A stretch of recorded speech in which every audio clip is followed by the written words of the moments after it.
Welcome to another episode of Sponsorship Unpacked. Obviously, we just like to have a chat about the various elements that make our business tick and our clients' business tick in this conversational style podcast, I guess you'd say. And really, we're doing this in order to provide some sort of education to the people who are prospective clients, those who are just interested in how to better their clubs, their sports organisations, etc. So you might be a committee member of a club, or you might be a sponsorship manager.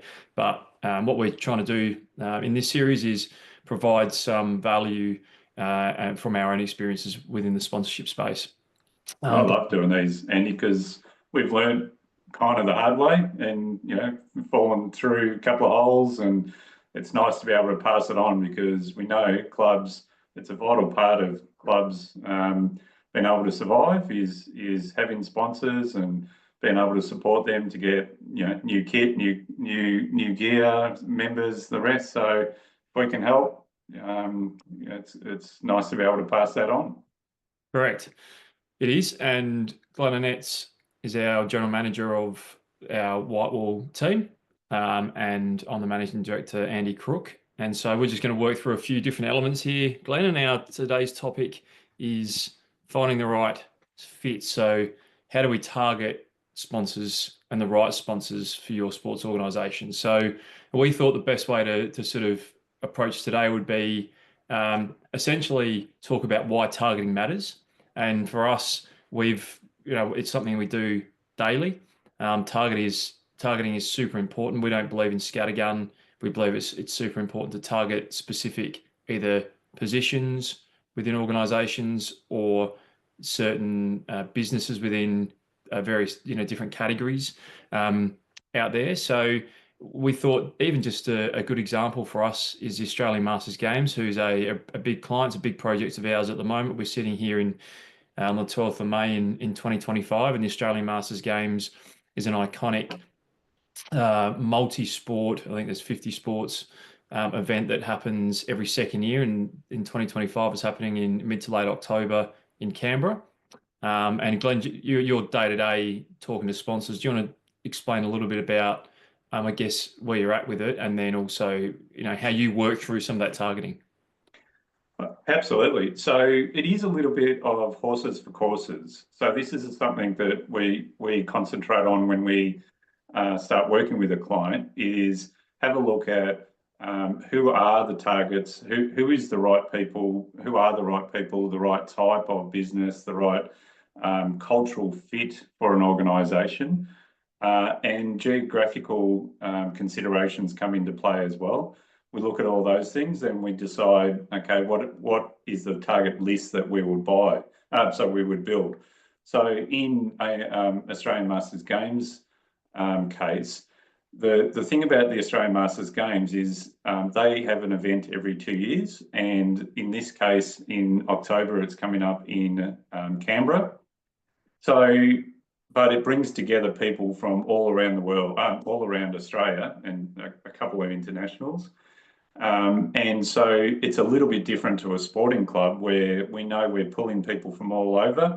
The local Canberra contingent are important, but we know that if we only looked at Canberra and Canberra businesses, that's not going to resonate necessarily, because we know we're pulling people, 7,500 odd people from around the whole country.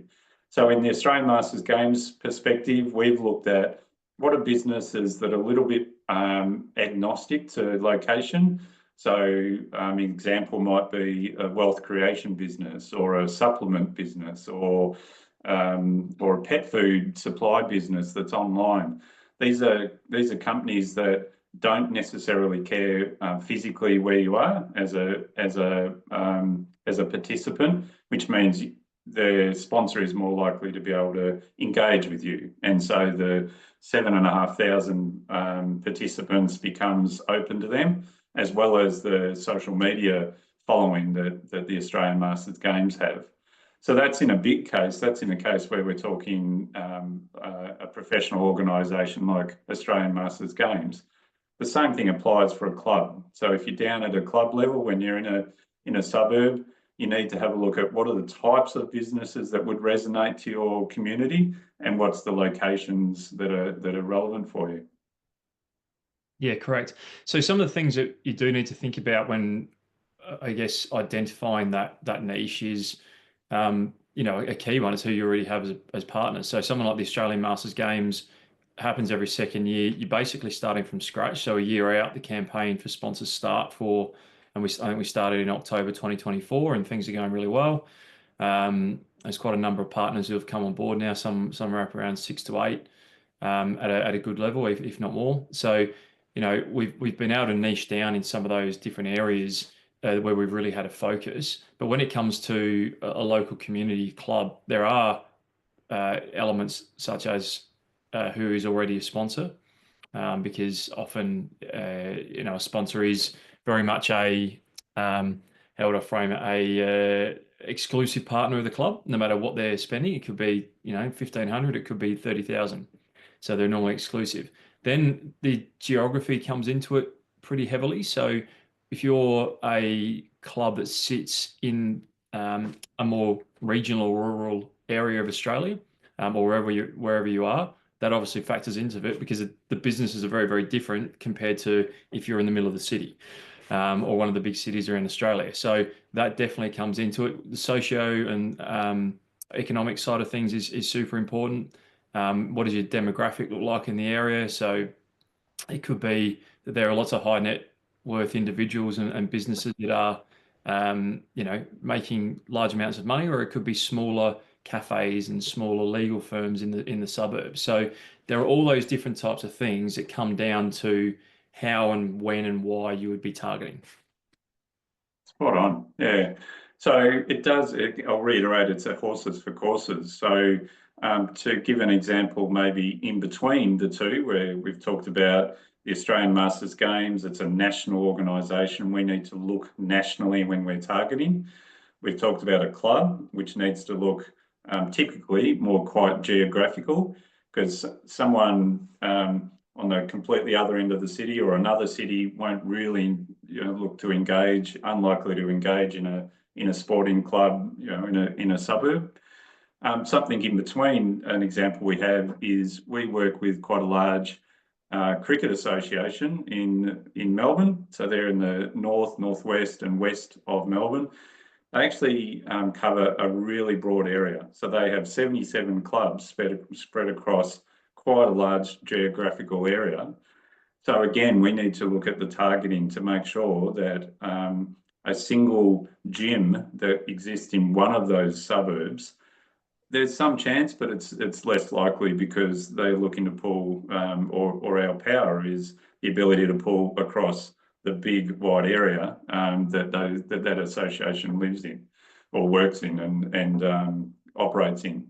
So again, it's all about trying to identify quite what your niche is, what your target is relevant for you, and then creating a list based on that.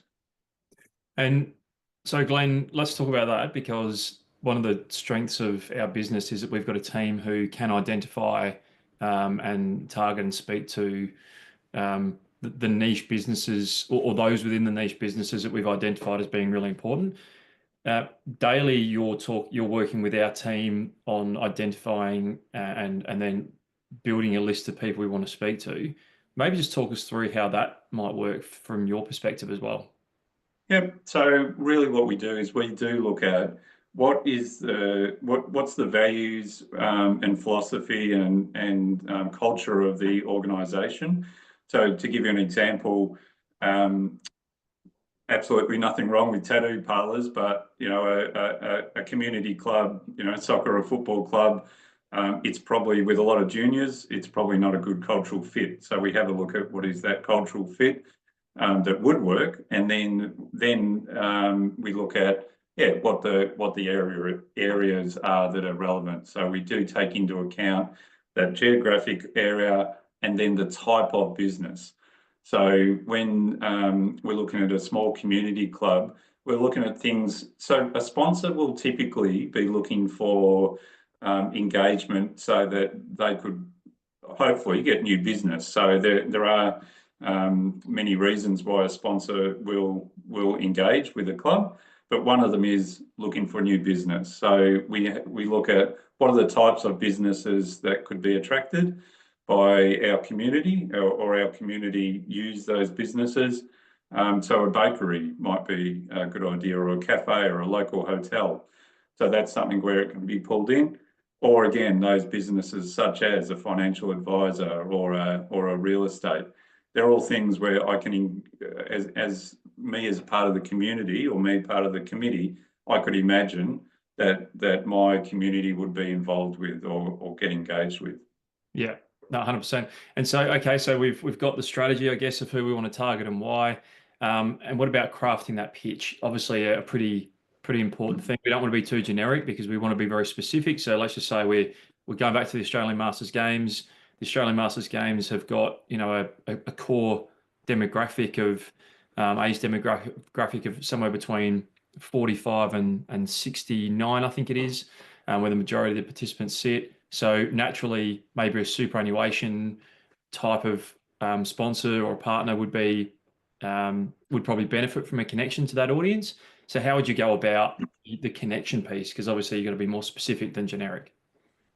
Yeah, I have two really key bits of advice around this space. The first one is when you're reaching out, and we do a lot of our reach outs via email. They don't necessarily have to. As a community club, you might have the ability to knock on a door, but this philosophy remains regardless.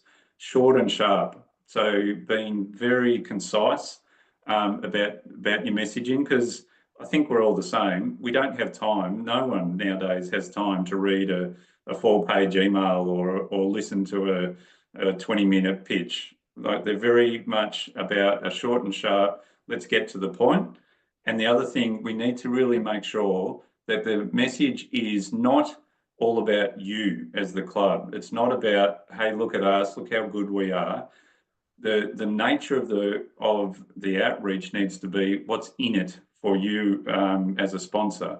So we try to sell the idea of what are the benefits, what's the upside, how can you engage with our community. So the nature of the outreach should be certainly a little bit about you. You need to introduce yourself, but really fundamentally, you need to be pitching what is the benefit to them. 100%. And okay, so that's obviously an outreach perspective, or lens of looking at it from an outreach point of view. So either knocking on doors, phone calls, emails, whatever that looks like, to try and connect with the right person. You're doing this daily on numerous occasions. You're speaking to people. What does that first conversation look like? Again, you've probably already done your homework, I'm imagining. You're probably wanting to find out a bit about their budgets and those sort of things. You don't want to pitch too high, don't want to pitch too low. How does that sort of come about from your perspective? Because I know that there'll be people who watch this who will be interested in how you're a professional. How do you do that? Yeah, and it's tricky. And you know what? There's a million courses, and there's a million TikTok and Instagram influencers there telling you how to sell. My advice is you've got to be natural. So you really want to try and engage, try and get some level of connection with the person. You do want to do your homework. You do want to turn up when you ring a lead. You want to make sure you actually understand what they're selling, what they are, because you can very quickly go down the wrong path, and they'll find you out pretty quickly. For me, it's certainly asking questions. So I'm again this. If I turn up and I just spiel at you for 5 minutes all about me and what I want, that's really hard to get a connection. So one of the things I do is I try and ask reasonably early, what are you in? What would you be interested in from a sponsorship? What goals? Like, what's your target market? What are your goals? What would you want to get out of this? And as soon as they give you a bit of that information, then that enables you to hook on those and go, oh, okay, you're after this. This is how I can help deliver it. And funnily, the budget question is a difficult one. I'm sure everyone has a different approach. I do play it that my line is about, I know this is a hard question, it's a ridiculous question, but just do you have any guide around your budget? Do you understand what sort of budget range you might be working in? Probably more than half the time they give you a range, which is good. And when they don't, so be it. You just work with what you got. Yeah, perfect. And mate, there's been a lot here that you've shared with us, which is great. Um, but you know what? At some point, there are going to be a group of people sitting around a committee table looking at the sponsorship person who is probably going to be slightly overwhelmed. They might be new. They might have been looking for the next sponsor to come into the club. The committee is saying, "Hey, we just doubled the income target for you for this year. Good luck with it." Is there anything specific that you think, when it comes to targeting, is the first piece that they need to think about when they get When out? they're talking to the committee, you mean? And Oh yeah, and and when and they get out, they've got to get out. So from the committee meeting, they've got to go right. What's the? I've now got to go and target, a certain type of sponsor. yeah. Is there anything you think is a really big piece of advice that they first need to think about? Yeah, I think it actually starts well before you start hitting the pavement or the phones or the emails. I think what's really important is that you do craft your narrative about the club. So who are you? What are you about? And you also look at what are the packages, what are your assets that are available that a sponsor might be interested in, and you set a realistic package price or the price for those sponsorships with the knowledge. I think really key, Andy, is that you need to make sure you do set a realistic price, but you also know that they're open to negotiations or they're up for negotiations. So you shouldn't be stuck in concrete with those. But getting all those up front so that when you go out, you know what strings you can pull, you know what your or your levers are, and you know what your assets are, so that you can then make sure when you're pitching, you're well informed. From there, then it is looking at that target list. So understand where you sit from a geographical area, the type of businesses that are most likely to engage with you. Get that clear in your mind first, and then start developing that list. And I would also personally, I'd lean on the committee as well. Like it shouldn't be a one person activity. So get in brainstorms, thoughts, ideas. Who else has seen other people sponsor or types of business sponsor similar clubs? Anyone got any ideas? Let's brainstorm together. Yeah, I love it. And one of the things we always talk about is, so Whitewall Sport is obviously the consultancy and the broader business. The sponsorship team really sort of niches down on the sponsorship side and partnership side of sport. And one of the things we always talk about, and it's the reason why it's called the sponsorship team, is that you want to put a team around what you do. So we've obviously got a piece that plugs in for any sports club where we can, do the searching and build lists, according to what you want. But at the end of the day, however you form your team, you want to assign people jobs.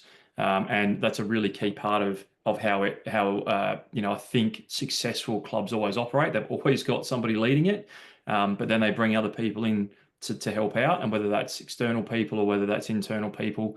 And I think having that team is absolutely vital and often optimizes what you're trying to achieve from a club perspective. Yeah, and I think a good way to engage people, the committee and the support, is by creating a prospectus. So I do think our experience is there's a couple of different phases of engaging a sponsor. So going out with that first bit of information to say, this is who we are, would you be interested? When people come back to say, yeah, I'm interested, give me some more information, you really need a prospectus or something written down where it's something they can take away, read, and sort of engage with. So getting Especially, people's help, like the committee, on building that prospectus. Who are we? What are we about? Is another great way to get input. correct, and then obviously targeting. So when you're really clear about who you want to target and what you want to target and the niches and those sort of things, then you build it accordingly. So you just adapt it, change the language like we talked about within the email, and away you go. So Glenn, so obviously we've tried to give a little bit of an insight into how our business targets and how you're doing it on a daily basis and targeting people. Any sort of last tips or tricks or anything that you've learnt the hard way around sort of targeting specific businesses and categories? Um, I think we're going to, I think we're going to keep rolling these tips and tricks out because there's, you know, it. To be honest, my advice is it is difficult. So selling is difficult, getting sponsorship is difficult, but it's about persistence. So if you can define who you are, what assets you have, what your packages are, and you try and be as efficient as possible by getting the right target list, even from there, don't be disheartened, because even if you've got all those things right, it can be hard to get people to pass money out. But be persistent and, you know, keep going, look for support around you, and you'll get there. Brilliant. Mate, thanks again for your time. And I think it's time we get back on with doing our day jobs, yeah? I think so. Got a bit of work to do. Good chatting, Andy. Cheers, Glenn. Yeah.